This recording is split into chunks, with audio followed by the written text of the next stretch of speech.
السلام علیکم ورحمۃ اللہ وبرکاتہ۔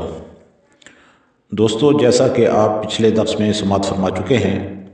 کہ اللہ تعالیٰ نے زمین و آسمان اور سورج، چاند، دن اور رات کو پیدا فرما کر ہم پر احسان فرمایا، اور جو کچھ زمین و آسمان کے اندر ہے سب کچھ اللہ تعالیٰ نے انسان کے لیے پیدا فرمایا ہے، اور انسان کو اپنی عبادت کے لیے پیدا فرمایا۔ اور اللہ تعالیٰ نے ہمیں آزاد بھی نہیں چھوڑا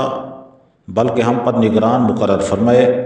اور قیامت کے دن ہر انسان کو اپنے کیے کا صلہ پانا ہے۔ اور اللہ تعالیٰ کی کچھ حدیں ہیں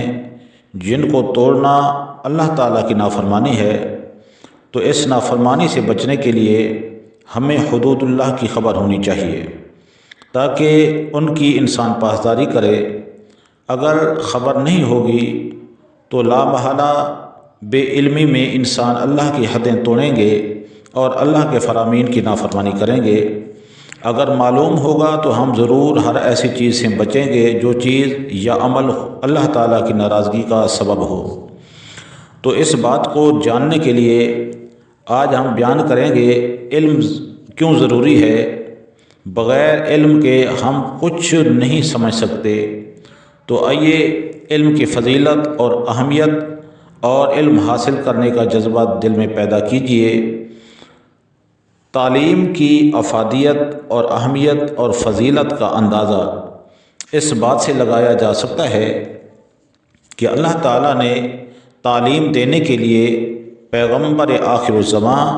محمد مصطفیٰ احمد مجتبیٰ صلی اللہ علیہ وآلہ وسلم کو مبعوث فرمایا، جیسا کہ سورہ بقرہ کی آیت نمبر 151 میں ارشاد خداوندی ہے، کما ارسلنا فیکم رسولا منکم یتلو علیکم آیاتنا ویزکیکم ویعلمکم الکتاب والحکمت ویعلمکم ما لم تکونوا تعلمون، یعنی جیسا ہم نے تم میں بھیجا ایک رسول تم میں سے کہ تم پر ہماری آیات تلاوت فرماتا ہے اور تمہیں پاک کرتا اور کتاب اور پختہ علم سکھاتا ہے،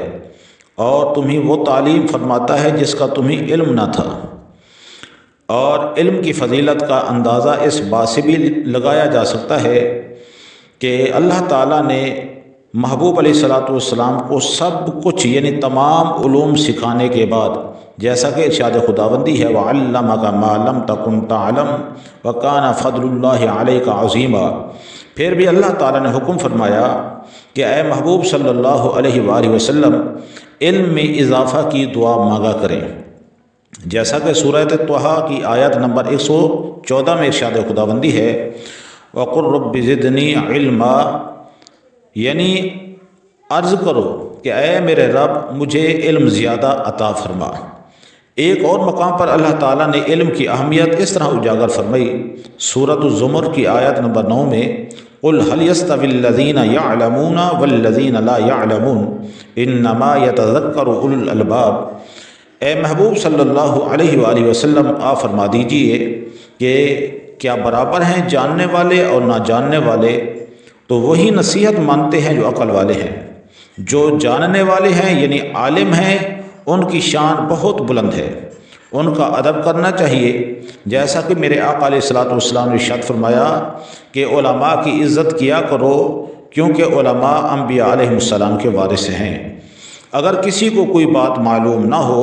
تو اہل علم سے پوچھ لینی چاہیے، جیسا کہ سورۃ النحل کی آیت نمبر 43 میں ارشاد خداوندی ہے کہ رب تعالیٰ نے ارشاد فرمایا فَاسْأَلُوا أَهْلَ الذِّكْرِ إِن كُنتُمْ لَا تَعْلَمُونَ، تو اے لوگو علم والوں سے پوچھو اگر تمہیں علم نہیں، یعنی بغیر علم کے کسی بات پر عمل کرنے سے بہتر ہے کہ انسان کسی صاحب علم سے پوچھ لے، اور جس کو علم ہو، جس کے پاس علم ہو وہ بھی بات کو نہ چھپائے، جیسا کہ آقا دو جہاں صلی اللہ علیہ وآلہ وسلم نے ارشاد فرمایا جس نے کوئی علم جانا پھر اسے چھپایا تو قیامت کے دن اس بندے کو آگ کی لگام ڈالی جائے گی۔